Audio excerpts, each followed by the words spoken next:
자, 한국은행의 기준금리 0.25의 그 발표는 역시나 깜짝 인하였다라고 봐야 될 것 같습니다. 지금 경기나 성장에 대한 그 초점들을 맞춰 있다라고 봐야 될 것 같고요. 또 한국은행에서 지금 이런 그 시장의 동결 예상을 깨고 기준금리를 3.25%에서 3%로 낮춘 이 결과에 대해서 예상을 해보고 또 이런 그 흐름이 어떻게 흘러갈지 그리고 이런 흐름 안에서도 왜 이렇게 낮췄는지라고 볼 필요가 있을 것 같습니다. 자, 지금 이 그래프를 보시면은 3.25%에서 3%로 그 낮췄죠. 그러니까 두 차례 연속 0.25%를 인하한 거거든요. 지금 요 3.5%가 여러 차례가 있었죠. 여러 차례 쭉 이어져 오다가 지금 3.25%, 3%로 내렸습니다. 그러면서 환율에 대한 그 내용을 보면은 1,400원대가 지금 지속이 되고 있고요. 그 다음에 기준금리에 대한 그 격차가 벌어지고 있는 그런 문제들 때문에 지금 다시 한번 그 기준금리를 내린 것으로 볼 수 있을 것 같고요. 그만큼 우리나라의 경기에 대한 그 전망 자체가 어둡다라고도 볼 수 있을 것 같습니다. 실제로도 보면은 한국은행이 발표한 내용들을 보더라도 수출에 대한 문제들 있었죠. 수출이 또 둔화가 됐고 또 내수가 좀 부진한 그런 흐름들 이런 흐름들이 있었죠. 그렇다 보니까 내수에 대한 그 활성화, 그다음 민간 소비, 그 투자에 대한 부양, 뭐 이런 것들을 목표로 하고 있는 거죠. 왜 이런 흐름이 흘러가냐면 성장률에 대한 그 전망들 보면 2024년 보면은 2.2%에서 2%로 낮췄죠. 그리고 2025년에는 1.9%에서 1.7%로 낮췄습니다. 그렇다 보니까 점점 이런 흐름 자체가 좀 위축이 되고 있는 거죠. 경기 자체가. 그래서 금통위에서도 금리를 낮추고 시장에 이제 돈을 좀 풀려고 하는 거죠. 그러면 민간 소비라든지, 그다음 투자, 그다음 내수라도 살려가지고 한국 경제가 내려가는 이런 하강 국면에 있는 속도를 늦춰야 되겠다라고 판단을 한 것으로 봐야 될 것 같아요. 한국은행 그 총재가 뭐 지난달만 해도 인하만 해도 금융통화위원회에서 6명 중에 5명은 3개월 뒤에 기준금리를 3.25% 정도를 유지해야 되겠다라는 의견들이 나왔다라고 하면서 통화에 대한 그 완화 서두르지 않겠다라고 얘기를 했었죠. 근데 보름 사이에 뭐 이렇게 뭐 경제 성장률 그다음에 트럼프가 재선을 하는 이런 환경 그렇기 때문에 큰 영향들이 있었기 때문에 이런 단행들이 나타난 거 아니냐라고 봐야 될 것 같습니다. GDP 뭐 이런 부분들도 있고 그런 흐름들이 있는 거죠. 이런 불안한 흐름들. 그래서 일치되지 못하는 뭐 이런 문제들이 있었습니다. 그리고 이 시장 환경 안에서도 이제 부동산 시장의 흐름들 이런 것들을 한번 살펴봐야 될 것 같아요. 이 기준금리가 두 차례 정도 인하가 됐다라는 거는 앞으로 부동산 시장의 기준금리 인하 이런 속도들이 이렇게 급격하게 쭉 올랐던 그런 시기들이 있죠. 그만큼 좀 빠르게 금리가 내려갈 수 있다라고 볼 수 있을 것 같아요. 2018년부터 19년 같은 경우는 기준금리 1.75에서 2019년 하반기 들어설 때 이제 하락세로 전환했거든요. 그리고 2020년도 요 기준점을 보면 0.5%까지도 쭉 내려왔었습니다.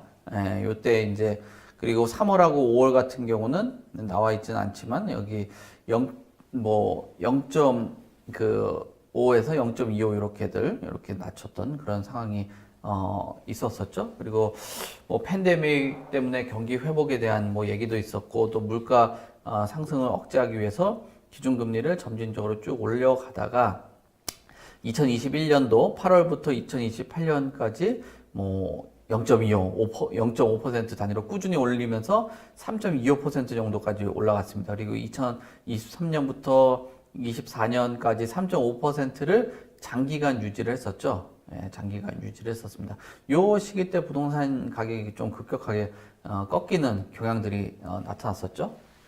그래서 뭐 인플레이션을 억제해야 되겠다. 그 다음에 금융 안정성을 뭐 회복을 해야 되겠다 하면서 기준금리를 빠르게 올리다 보니까 경기가 좀 둔화세가 있었고 또 디플레이션에 대한 그 우려 뭐 이런 것들이 있었죠.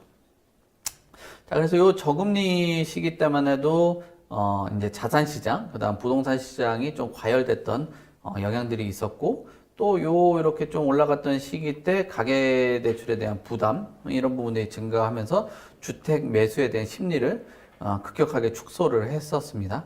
그러면서 이제 부동산 시장의 그 거래량도 감소가 됐었고 가격 조정이 발생됐던 구간이 이제 요 구간대라고 볼 수 있을 것 같거든요. 그러면서 이제 기업에 대한 투자도 감소가 됐고 또 중소기업에 대한 그 금융에 대한 부담도 좀 부담스럽게 작용을 했었던 상황이죠. 24년 들어가면서 이제 대출 뭐 증가하면서 투자 확대도 유도할 가능성들이 요 금리 하락이 나타나면서 일어날 수 있겠다. 하지만 이미 높은 그 가계대출에 대해서 뭐 추가적으로 늘어날 가능성은 충분히 있다라고 봐야 될 것 같습니다. 그래서 이제 요 흐름을 보면은 향후 전망을 보면 24년에는 이제 경기를 그 회복하기 위한 정책으로 보여지고 또 물가 안정의 목표를 고려를 하기 때문에 추가적으로도 또 조정을 하면서 이 물가를 유지를 하면서 어떤 경제 불확실성도 대응을 해야 되겠고요. 또 거기에 부동산 시장도 이제 그 이 낮춰진 흐름 안에서 회복될 가능성이 충분히 있다. 그러면서 이제 투자가 좀 증가되는 그런 경향들이 나타날 것 같고요.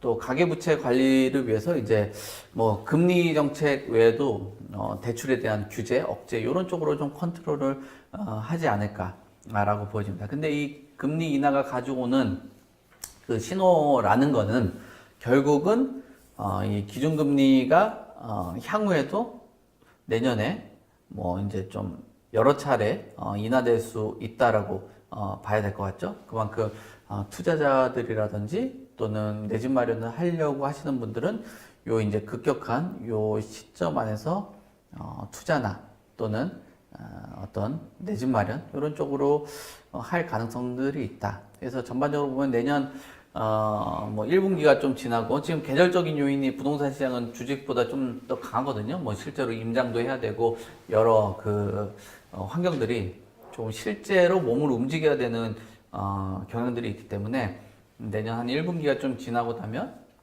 가격에 대한 회복세들이 빠진 곳들은 나타날 것으로 보여지고 또 거기에 거래량들도 충분히 일어나지 않을까 그렇게 보여집니다. 또 거기에다가 뭐 투자 수요라든지 어떤 뭐 매수 수요, 뭐 청약 시장 이런 것들은 다시 또 긍정적으로 작용할 가능성들이 충분히 있지 않겠냐라고 보고 있기 때문에 요 지금 중요한 시점에 여러분들이 그 금융시장, 또 주식시장, 또 부동산 투자시장, 매수시장 이런 것들은 조금 진지하게 접근을 하면서 모니터를 할 필요가 있지 않겠냐라고 볼 수 있을 것 같습니다.